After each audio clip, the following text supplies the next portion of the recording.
Welcome to another Owner Finance Your Way to Freedom. One note at a time. It's an absolute pleasure to have you guys once again. By way of remembrance, my name is Dan Diaz. I am your host. For those of you who don't know me, I was born in Mexico City. I was raised in San Antonio, Texas.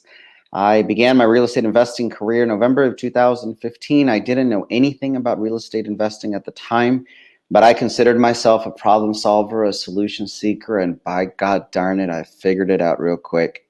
First deal generated me $80,000 in upfront profit and a $400 monthly spread for the next 30 years. And guys, I was absolutely hooked.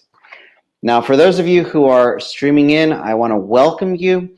As a quick reminder, if you can give StreamYard permission to share your Facebook information, that way in the comment section, I'll know exactly who you are. For example, we've got Sohail, who's already live. We have a few others.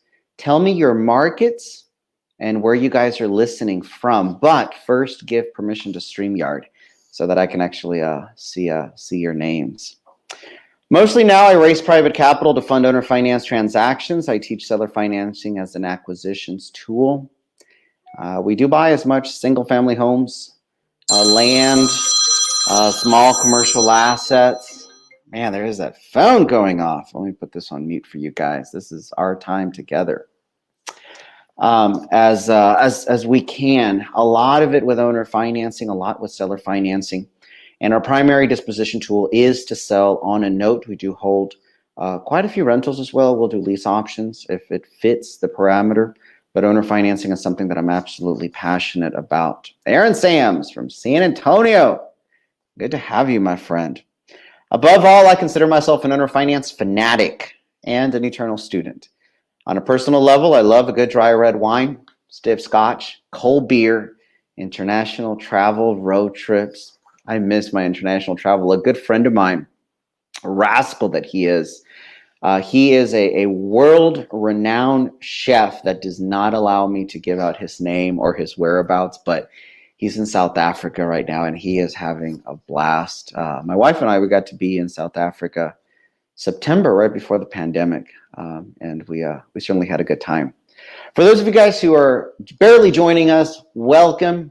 Don't forget to give StreamYard permission to share your Facebook information. And please let me know what city you guys are from and what market you're from. Love to know a little bit about you. Why was this group created? I believe as the financial markets change, our survival will depend on our ability to swim these uncertain and tumultuous seas. Moving forward, I believe that acquiring properties with seller financing will be paramount to growing your portfolio and ours as well. What can you expect to get out of this group? I've made a personal commitment to use this platform to help you sharpen your own creative financial acquisition teeth to make sharks out of you so that you can devour every opportunity in your market. Make your marketing dollars work. We've got Courtney Rees and good buddy of the group and a personal friend of mine, Mr. Ray Pantak. By the way, whenever Ray makes comments in the group, please pay attention. He really knows what he's talking about for sure. Ken Fulton from Houston, Texas, H-Town. Good to have you on board. What do I expect from you guys? In a nutshell, I expect you guys to be sharks. Now, that's not just a buzzword for me. It's not just a fancy term. To me, a shark is somebody who A, succeeds mercilessly, H, hates mediocrity, A, accepts no excuses, R, resolves to be an action taker, K, kills their bad habits on a daily basis, and S, shares what they learned here. That is the mentality of the sharks that I am breeding, and I am happy to have you guys on board. Ray Pantak in Houston, working 5 states right now: Texas, Alabama, North and South Carolina, and Florida. I think you're working Florida just because you like Florida. It's okay, I like Florida too. Guys, quick reminder, it is my goal, my personal goal, to be able to grow this group to 10,000 members, quality members. So if you guys find value in these live sessions, if you find value in the group, please, I beg of you, reach out to your friends and investor-related folks and invite them to the group. The group is free to join. and I know you're going to get value out of it. So please help me out with that. All right, without further ado, it is time to invite our special guest today. His name is Jeffrey Richman. He's a personal friend of mine. He is very knowledgeable in owner financing. By way of introduction, he's been involved in the world of real estate investing since 1994. Lots of years under his belt. Starting with buying and rehabbing of properties, he quickly moved into other areas of property investing. His specialty is subject to and also contract assignments, wholesaling, as a lot of you guys know it. He does wholesale property throughout the country. To date, he has done well over 200 transactions, which include wholesaling, assignments of contracts subject to the art of buying property with little or no money, lease options, or rent to owns, as they're known in certain parts of the country, owner financing, pre-foreclosures, foreclosures, short sales, and more. He started in Broward County, Florida, and to date, he has done property deals in more than 15 states. You guys know me. I don't get out of Texas. I love Texas, but this man has gone above and beyond, and he is in 15 states. He has spoken on many topics nationally from stage, as well as syndicated radio and internet shows. It is our pleasure to introduce to the group Mr. Jeff Richman. The floor is yours, my friend. Hey, really not sure what to talk about. I'll be more than happy to discuss anything. As you said, one of my specialties is subject to. Actually, I don't do too much in Texas, but I do all over. No other state is pretty safe. If I see Texas, I'd rather refer it to you. Texas is a beautiful country, greatest country in the world. That's the way I like to call it. It really be a separate country. It can legally. Yeah, I don't think that'll ever happen, but it really is a great place to be in. But tell us about yourself. What states would you say are like your top 3, 4, 5 that you are most active in? Well, I live in North Carolina. I'm just southwest of Charlotte in a small town called Waxhaw. So I do a lot of stuff throughout the state of North Carolina. I was doing South Carolina all at one time, and I was making really good cash flow. And I just warn people right now, make sure you know your laws in the state you're going in, because I didn't think much difference between North and South Carolina. I literally live on the border. Mm-hmm. So I can go both ways. It doesn't matter. And I found out that if you're a non-owner occupant in South Carolina, your taxes triple. Oh, wow. So I went from all kinds of cash flow, because I bought, 7, 10 properties at one time. Yeah, gotcha. Within like a week and a half. And I had all this money coming in. Then I got all this money going out, and I couldn't figure it out. And we're not talking just $100, $200. We're talking thousands. And I started looking. I started making calls to all these different counties. And they're like, yeah, well, your taxes are this much. I was like, yeah, but they were this much 2 weeks ago.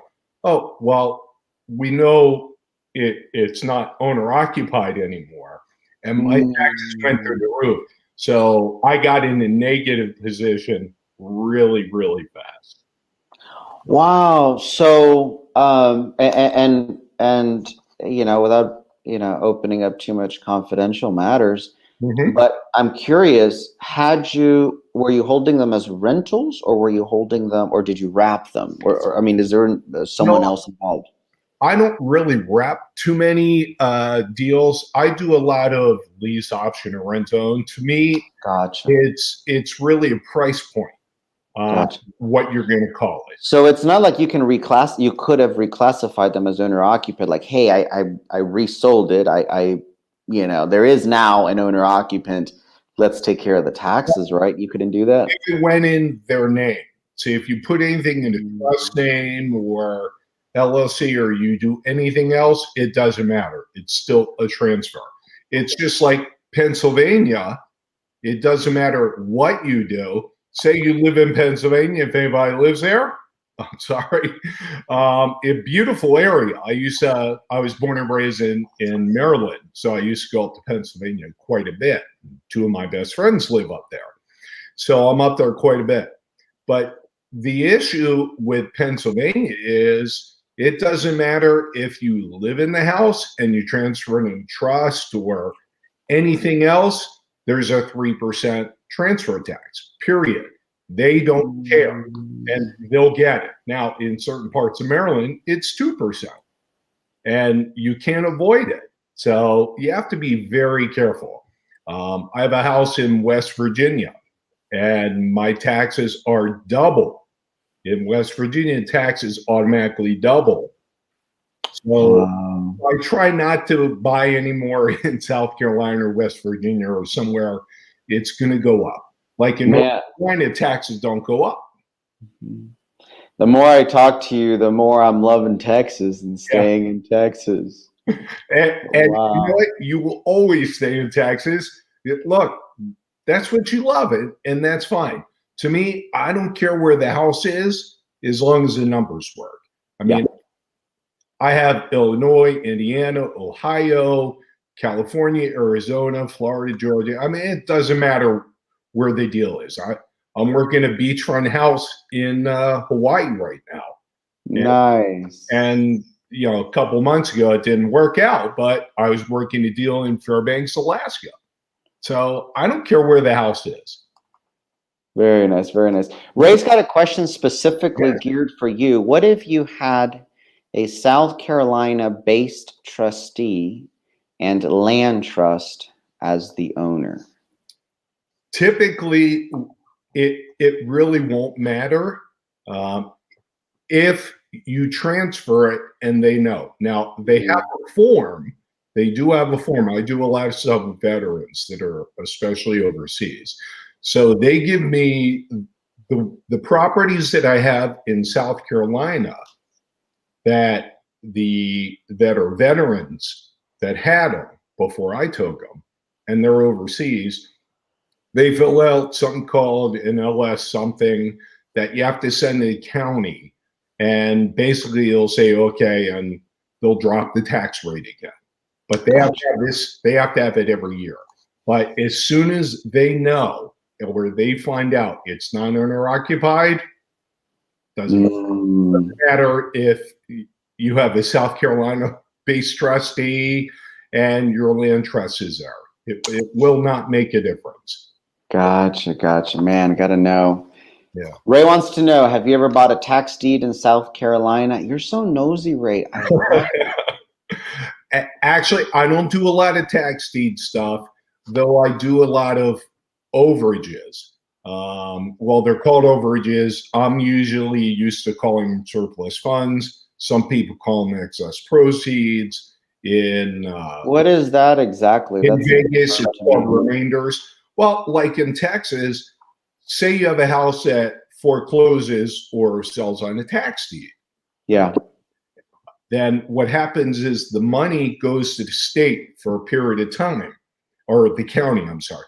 As long as the money's at the county level, you can get it. When you're talking about the redemption period. Well, not after the redemption period. So say they don't redeem it, there's a bunch of money. So let's say it's a tax deed sale. Mm-hmm. So the taxes are 10 grand. Sure. Okay. But the property sells for 100 at auction, even though it's worth more. Well, where's that other $90,000 go? So the county hangs on to it for a period of time, and that's different per state. So depending on what state it is, they do something called a sheet the money. So the county sheets it to the state, and that's spelled ESCHEAT. See, the word cheat is in there, okay? And what happens is in certain states like North Carolina, the money stays in perpetuity. That means forever. But in states like Indiana, you've only got a couple of years to get the money, and then it disappears. Doesn't matter if you're a $1 billion bank, it won't make a difference. The state keeps, Really? yeah, and they basically cheat you out of it. So do you know what happens? We don't buy at the tax foreclosure, so I'm not super familiar with it in Texas. Do you happen to know what happens in Texas to any overage?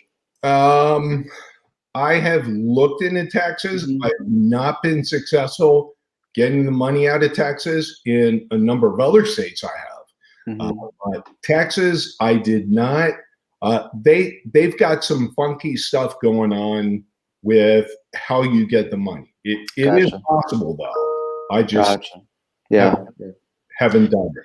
Ray wants to know the rule you're talking about. Is it strictly non-owner occupied or is it out of state owner? Well, now, you're still talking about South Carolina. Yeah. Okay. So Ray, if it's non-owner or an out-of-state owner, it doesn't matter. It's still classified as non-owner occupied. Doesn't matter who owns it. If they're not living in the property, your taxes go up. Gotcha. But I think what he's referring to, and I hope I'm getting the question right, is what if it's simply still living in the same state, but they live across town or something. The Well, tax situation happens. Well, if it's across town, it's the same state.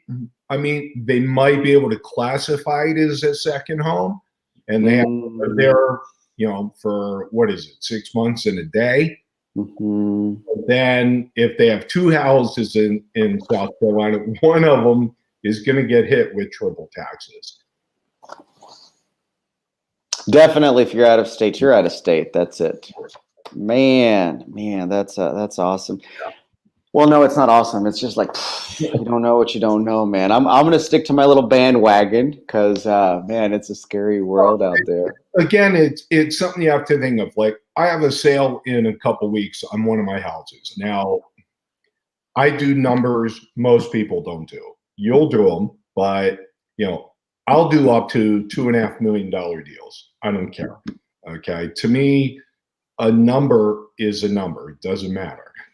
But I've got $375,000 house selling in 2 weeks that I took sub to, cost me nothing.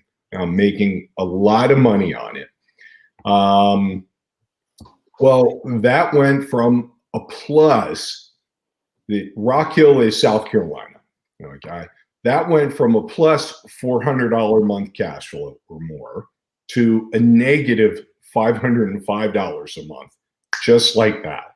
So I didn't get in this business to lose money. So I've only had this property about 2.5 years. However, with the way the market is, the person living in the property is not buying, so somebody else is buying it.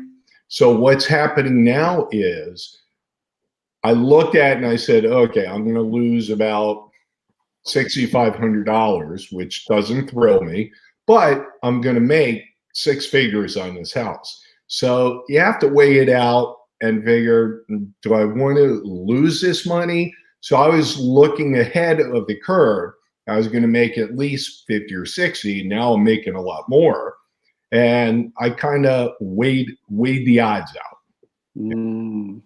So yeah, it's just a numbers game. You gotta figure out. 6,500 to make 50, 60,000. Yeah, you probably do it every day. Yeah, for sure. I figured out why Ray was asking so many questions. He's got a deal working in Rock Hill, South Carolina right now. Good to know. Good to know. So, words of wisdom to somebody who is listening and who may want to get involved in purchasing, subject to. 2 questions for you. 1, sure. What are some of the pitfalls that you would recommend that they look out for? And 2, what do you think would be particularly helpful for them to succeed? Well, on the downside, your question number 1 would be, do not let anybody stay in the property. I've done that. Well, I will say I've done that one time because. And only one. Yeah. Well, I've only done it once in about 26 years because that person had just had twins and was going to move. This happens to be one of my more successful South Carolina deals. She was going to move because her grandmother gave her some lakefront property. Wish I had a grandmother like that. Yep. But I didn't want them moving twice, especially with the babies. You know, nobody likes to move. So I let her stay because they lived in a house and they were building, and they proved to me they were building. So I let them stay because I didn't want them moving twice and putting stuff in storage. They got 2 brand new babies. I'm like, yeah. But I've got a good friend of mine. He let somebody stay in. He took sub to, cost him $35,000. Literally, it cost him 35. I was like, you should know better. You normally do not let people stay, because what's going to happen is all of a sudden they're going to take you to court, and believe it or not, you're going to lose. You will lose. It doesn't matter what your paperwork says. Doesn't matter what they sign. A judge can interpret the law any way he wants. And many times I've personally experienced and seen judges actually do something that is so against the law. And they're like, well, I don't care. This is how I see it. It doesn't make sense. I'm going to do this. So my word of wisdom to you is never let somebody, for the most part, stay into a property at all. And it's so true what you say, because a lot of times, if a judge is ruling between 2 investors, for example, let's say you and I have an issue. Well, we're companies. We're 2 investors. We're 2 pros. Right. We're adults. So a judge is likely to just, you know what, y'all hash it out, figure it out, or you know, this is what it needs to be, and you down the middle, and you guys go home. Yep. But when you're dealing with consumer products, when you're dealing with consumer loans, when you're dealing with a big, bad, ugly wolf investor who's out to take grandma's house, yeah, you're not going to win that fight. Bad guy. You know what? There's something called a court of public opinion. Yes. So even if you win, you're going to lose. And you don't want to getting around that you took advantage of this person, because that's how it's going to be perceived. You know something they don't. So first point, do not let them live inside the home. I love that. What is one thing that you can share that will help them be successful? Well, I would say you have to solve their problem. Their problem is not always financial. See, everybody's real quick to throw money at a situation. That's not always the answer. Money can only go so far. They might have another issue. I mean, it could be tuition is coming up for one of their kids, or they just got a DUI, or they just got let go, or somebody just died that's in the family. I mean, there's so many different pain points. You know, some people, I just did a deal last week with a woman that she was older. She had a lot of kids who had a lot of kids. So she had a lot of grandkids too. And she knew if she got a big chunk of money, they were going to put their hand out. And you're going to give money to your kids. Just don't ever expect it back, because there's always going to be something that comes up. And they're going to look behind them, and in a year's time, they're going to say, where does $50,000, $60,000 go? And it's gone. So instead, I solve the problem for them, and I give them a payment stream, which is perfect, like owner finance that you teach and you talk about all the time. So I have paid car payments for people, or have bought them cars. I've set up trusts for them so they get money all the time and their kids can't squander it away, you know, because they don't want that situation for their kids. Maybe they need some money. Hey, figure it out. Figure out what their pain point is, because getting a big sweaty wad of cash is not always conducive to what really needs to happen. They think that's what they want. You have to learn how to tell what they really need, not what they want. Because I don't know about you, but in 26 years, everybody I've ever met, they all want full price and all cash and a quick close. So it's largely true, but it's funny you mentioned that. I walked my way, and I'm still grateful to this gentleman. I say that he taught me the value of presenting a term offer alongside a cash offer. And I say that proudly because, again, in the beginning, I'm just thinking quick close, cash, all cash, quick close kind of, situation. And I don't know if you know, Jeff, but I never really got involved too much into wholesaling. I was blessed to learn pretty quickly about hard money loans and how to take them down, and borrow money from friends, and make the deal work. But anyways, we agreed. I remember $60,000, little piece of land, nothing crazy. And he says, "Well, you're not going to give it to me all at once, right?" I was like, "What?" Well, I mean, what do you want me to do? Oh no, I don't want my kids to know. And they look at my bank statements. Wow.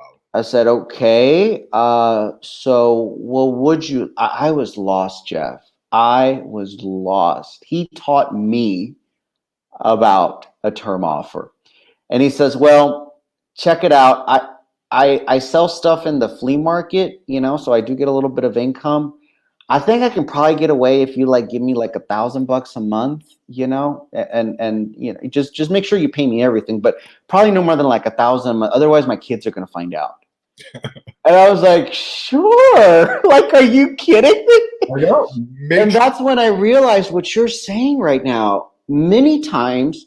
Sometimes it actually is an additional problem to give them the lump sum of money in a bag in one moment.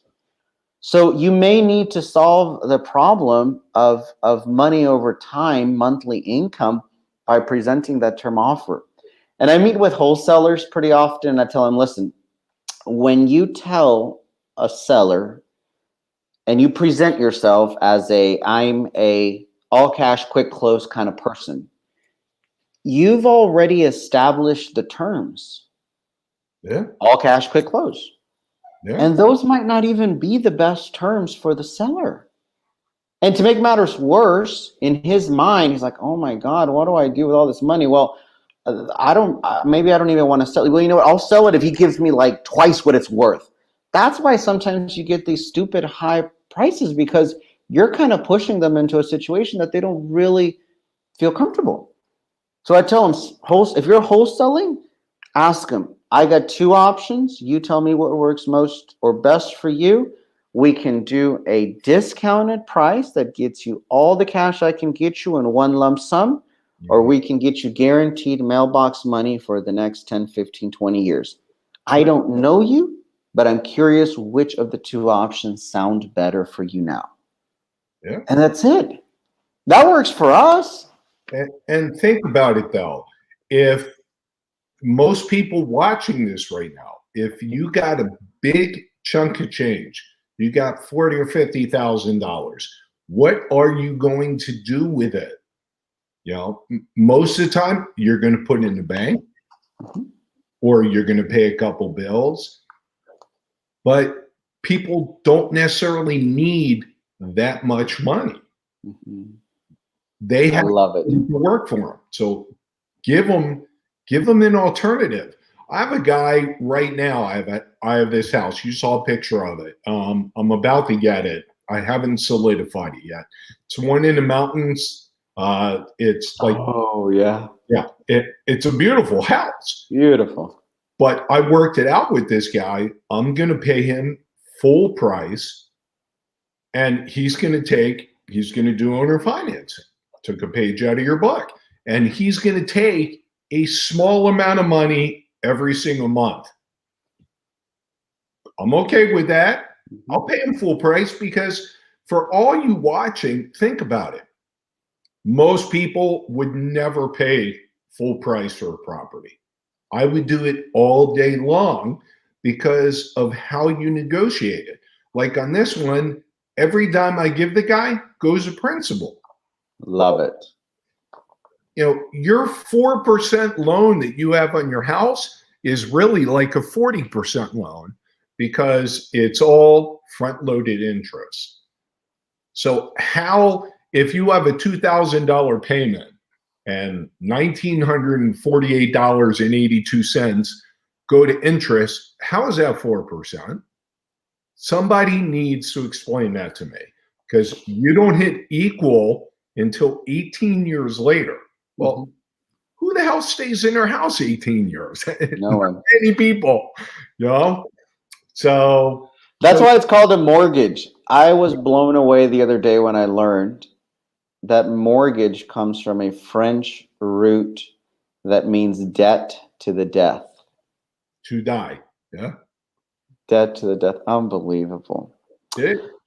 Well, guys, we're going to move on to the questions that you guys have presented to us. And if it's okay with Jeff, we'd love for you to hang around, and we'd love to get your input on these. These are some really, really good questions that you guys put in the group. Before we get into that, big favor, I want to know where you guys are from. So in the comment section, if you can tell me your city or your market, that'd be great. And before you do that, make sure you give StreamYard permission to share your information. So we'll start off with the first question. We've got Mr.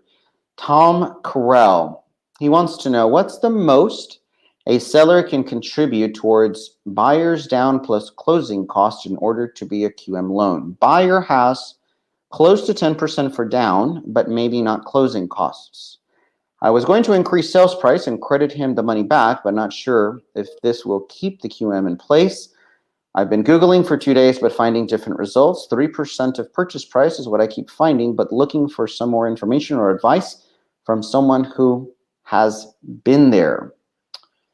So, Mr. Thomas, I think you might be a little confused about something. The 3% to keep it a QM refers to the threshold of points and fees in order to keep it a QM. But if you go ahead and increase the purchase price, you're more than welcome to. You're the lender. If you deem it that it appraises and the buyer is totally okay with that, that's something you can definitely do. The really big things, and Jeff, if you can chime in, but the really big things for QM is they cannot have risky features like interest-only payments, balloon payments, prepayment penalties, longer than 30-year amortizations, or negative amortization features. Those are the really big things to keep it QM. But what are your thoughts, Jeff?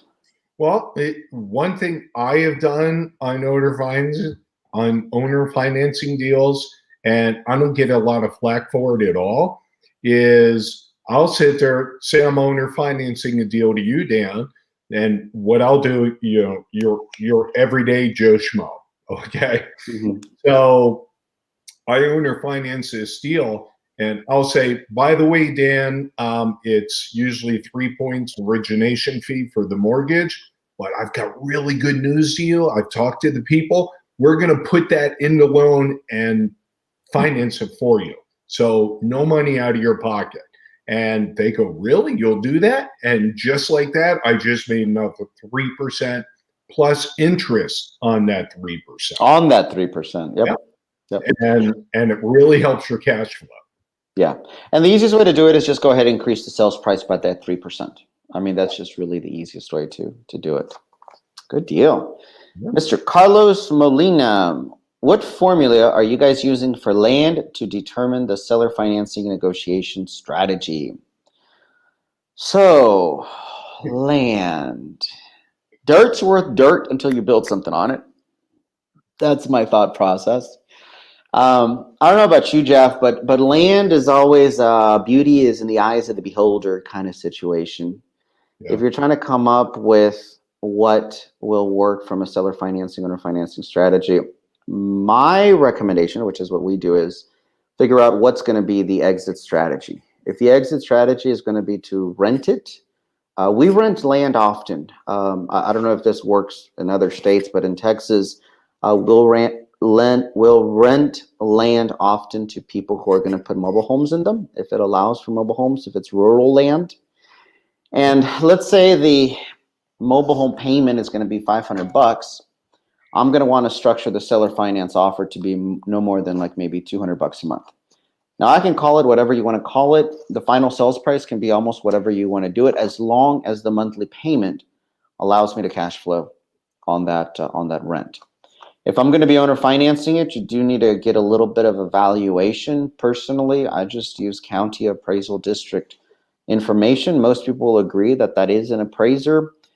In Texas and around Texas, usually CAD is about 80% of what someone will likely pay for that piece of land.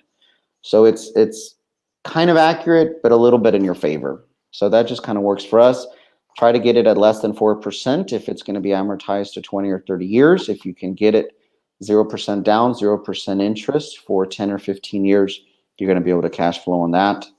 And then just go ahead and wrap it, at the 8, 9, 10, 11, 12% to an end user owner occupant situation. What's your thoughts, Mr. Jeff, on how to value land? Is it worth dirt until you put something on? Is dirt worth dirt? I would say normally it would be, but it also depends on the area. Like sure. The surrounding area where I live, its land has even gone through the roof, and is very expensive. But how would you value it? How would you run comps on it? Well, it depends on what you want to do with the land.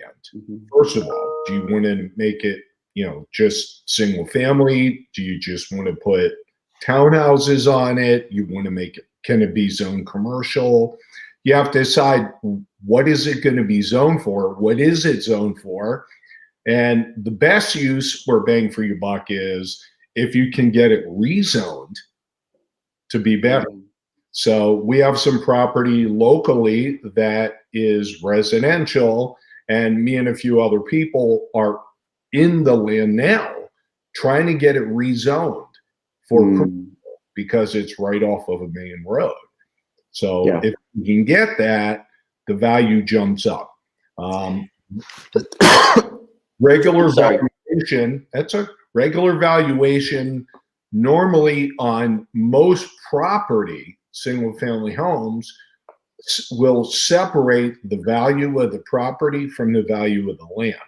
Then you just have to figure how much. So let me ask you something, Jeff, where you're normally at. So for the most part in cities in Texas, if we're talking about lots that are going to be zoned for site-built single-family homes, a builder will generally purchase at about 10% of the ARV of the final home built.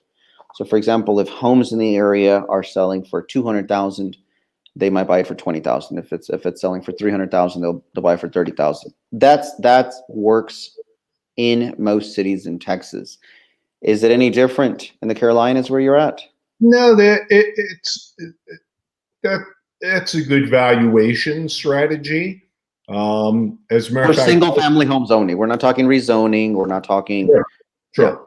One thing I saw the other day that I thought was interesting, it's a little bit off topic, but it's an area, it's only a single family rental community. And it's actually really pretty. It's not that far from it. Yeah, where it's like a whole subdivision of single family homes. Exactly. But they're only rentals? Yeah. They've started popping up in Dallas and Houston. Not San Antonio yet. They're 2,600 square feet to about 3,500 square feet. And they're really nice. I actually went with my wife last night and looked at them. And I was like, wow, it's 27 homes. And I was like, and they're far enough away that they're not on top of each other, but they're far enough away, yet you still have neighbors, if that makes sense. And I think they're about a third of an acre each. So I'm actually looking for land to maybe build a couple. I don't know. Very nice. Yeah. Do you know, so I've talked to two developers in Dallas, and their strategy, which I think is super smart, is they're going to hold for 5 years, and then at the 5 year mark, to raise capital, they're going to start slowly selling them off one by one. The land Is or homes? so the homes, the single family homes, so they're developing, 20, 30, an entire subdivision. Okay. As of a norm, like look like a normal subdivision, but it's only going to be rentals. They're going to hold them for 5 years. Mm-hmm. I guess what they're doing, as I understood, is really they're holding them for the appreciation, and then at the 5 year mark, they're going to start selling them off to recoup their capital and to cash out on it.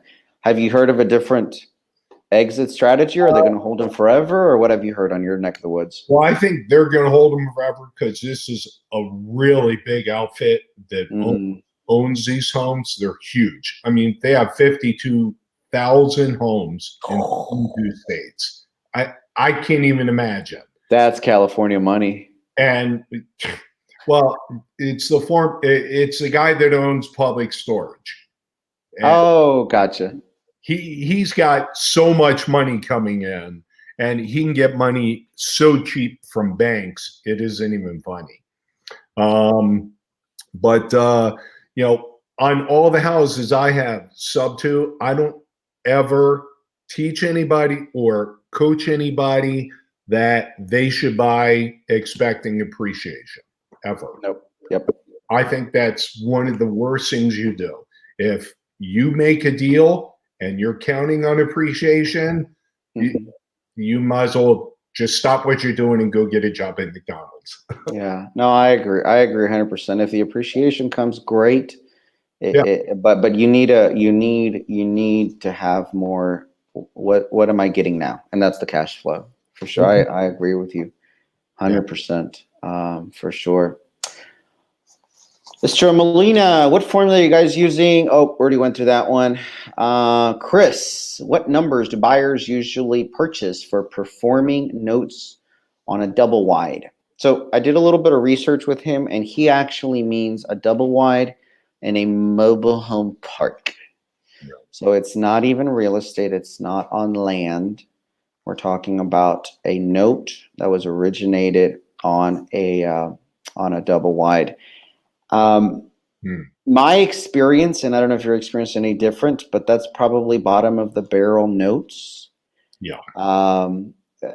There isn't much. Assuming the paper is great, RMLO, third party note servicing, you sold it for what it actually appraises for, 20% down, 9-10% interest. Assuming the paper is great, I'm estimating about 80% of UPB on a best case scenario.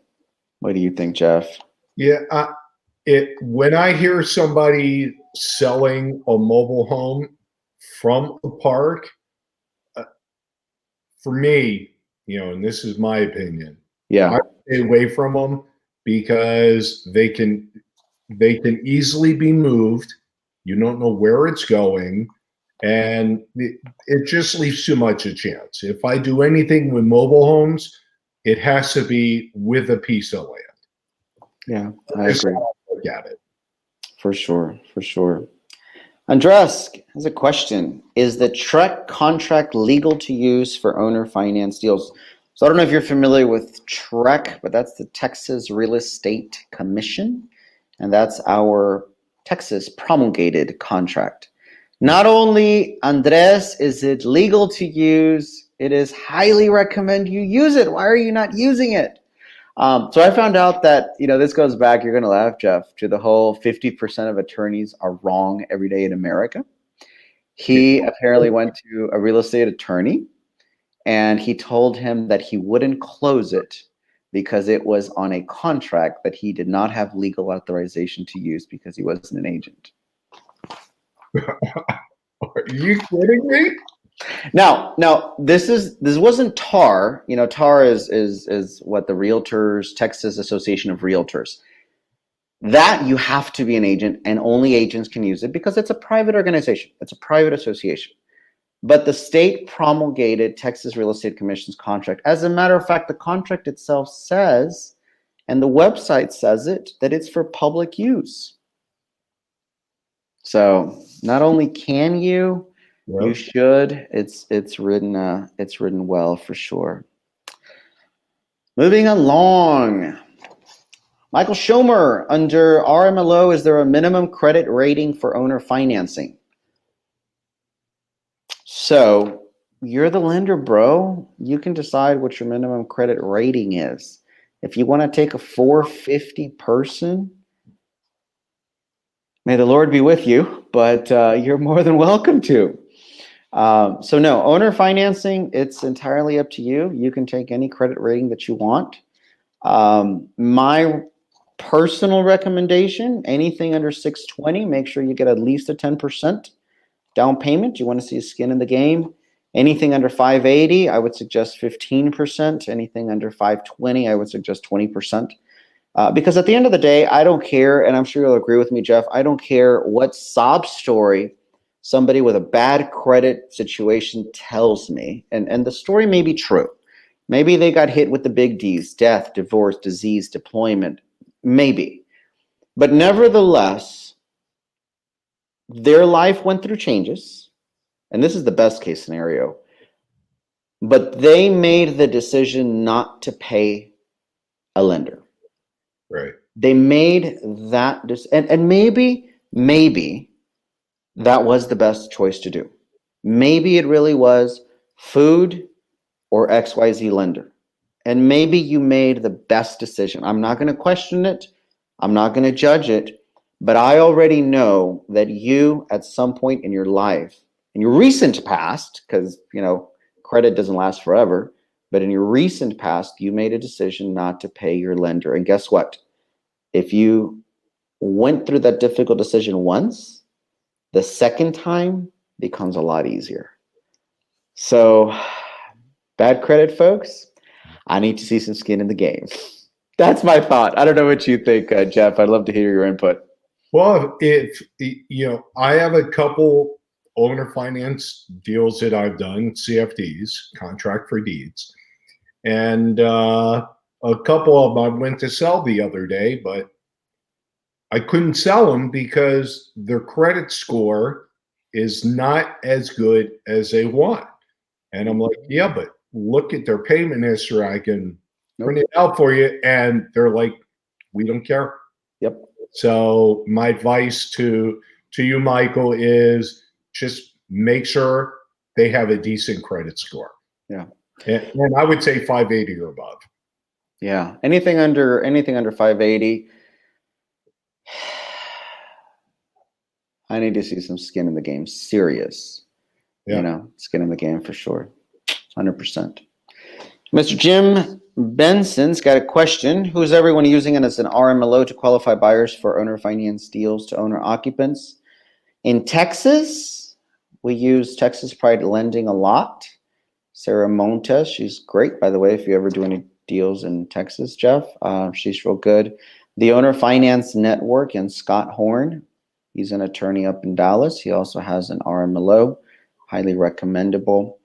There's a few others out there, but those are the two that we like the most and we stick to them. What about the Carolinas? Who do you use for RMLO? I use a bunch of people. Really? Yep.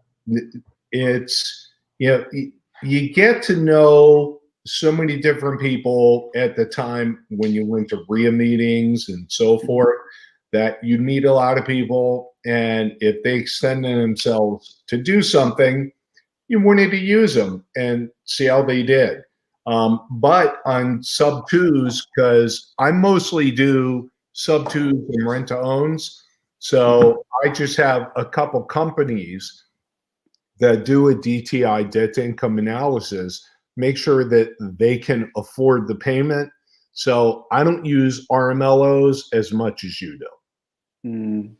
Yeah, Yeah, all of our deals are, arm load.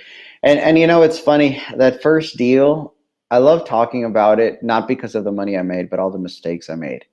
I did not know what an RMLO was. Hmm. Um, I You're gonna laugh at me, Jeff, but I didn't know what an interest rate was. Ooh. Ooh, so check it out, literally. And mind you, I bought it subject to without realizing it was subject to. I worked for Palm Harbor Homes, so this was a mobile home on 10 acres. Lady walked into the office. She wanted to trade in her mobile home. It was too old, and it was too much of a land, and it was already affixed to land.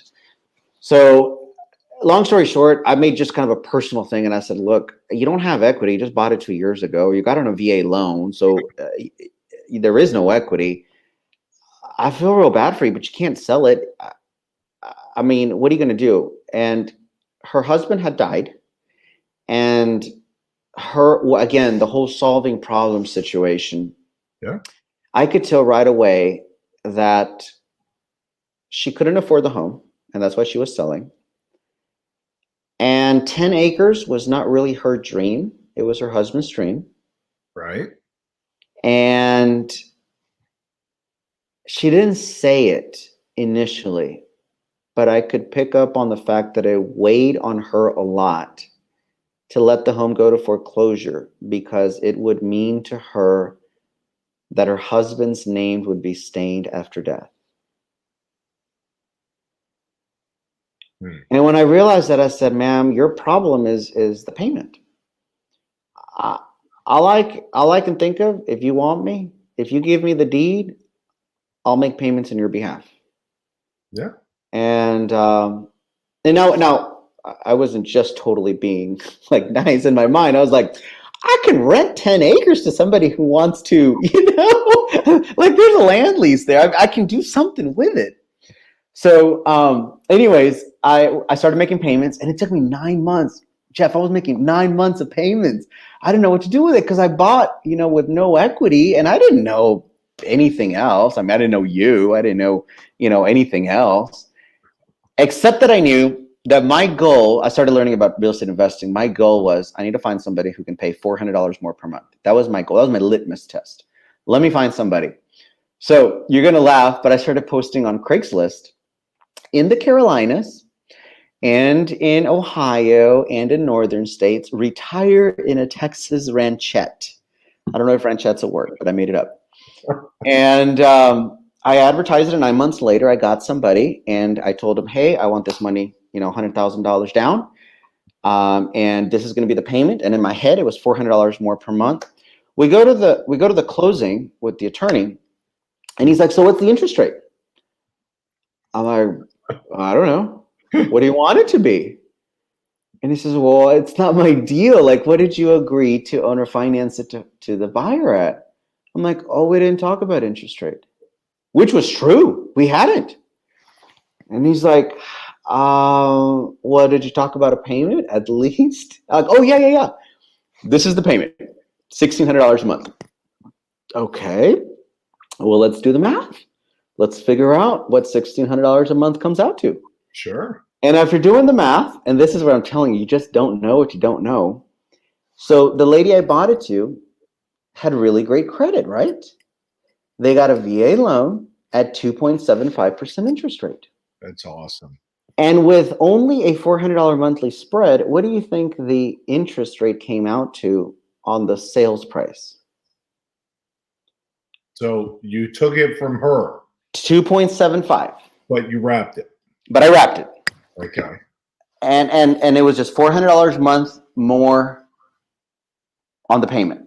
We did the math, and it came out to about 4.85. Wow. And I look at the attorney, I'm like, "Does that sound good?" He's like, "Yeah, that's what the math comes out to." Okay, Right. well then I called her up and said, "Hey, the interest rate you got, it's about a 4.9, 4.8, 4.9. Okay, yeah, sounds good. Bro, I have a note that I'm married to now. You think I'm going to be able to sell a mobile home on land, even if it's on land, at a 4.9% interest rate? Wow. I am married to that note." So I tell people about it because you need to get yourself educated.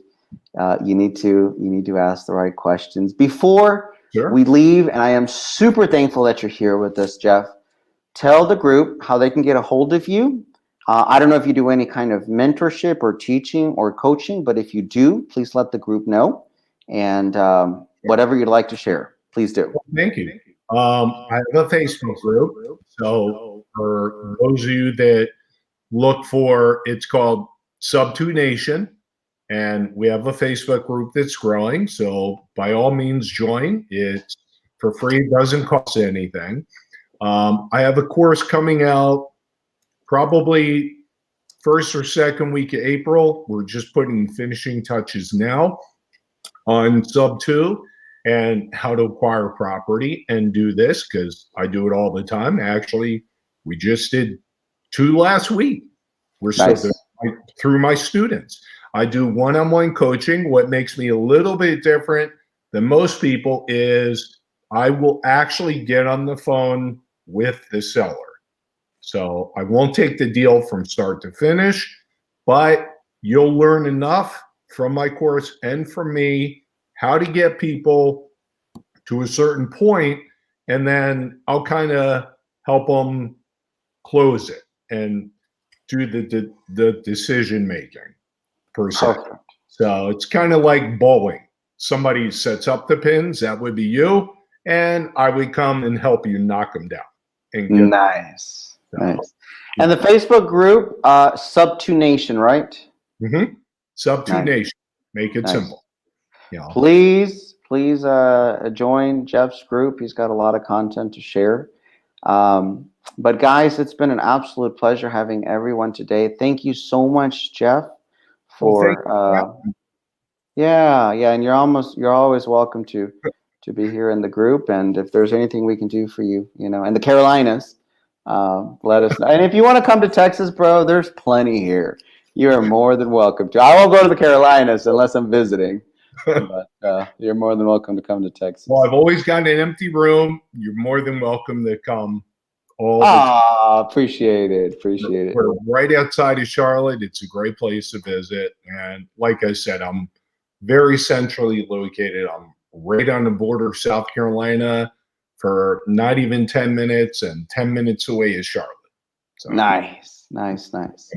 Well, thank you so much. I hope you guys have a great one. As always, make sure that you guys are doing deal. Make sure that you guys are doing offers. Every single seller that you guys have, please just ask them. I want to know what would work best for you today. Selling for a discount and getting a lump sum of cash, or perhaps working out a monthly payment plan for the next 10, 15, 20 years. Which of the 2 options work for you? And that's really the easiest way to start off a conversation. Look forward to your post. We'll see you, Jeff. You guys have a great one. Take care. Take care. Bye-bye. Bye-bye.